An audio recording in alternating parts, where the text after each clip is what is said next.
के सवारी कके आजा एक बार सुन हे गणपति।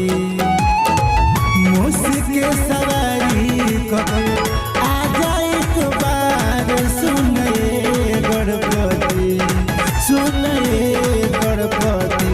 किया सरा जो ही हम तोहार सुन हे गणपति, दर्शन दी एक बार सुन हे गणपति।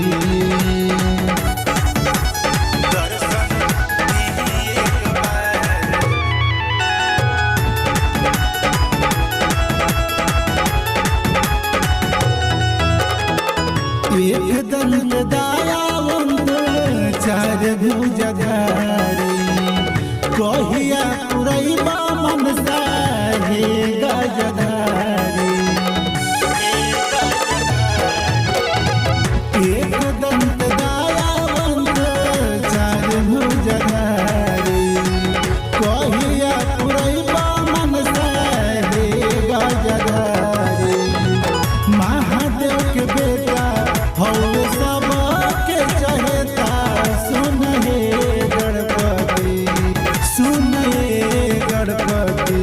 दर्शन दी एक बार सुन हे गणपति, आसरा जो ही हम तोहार सुन हे गणपति।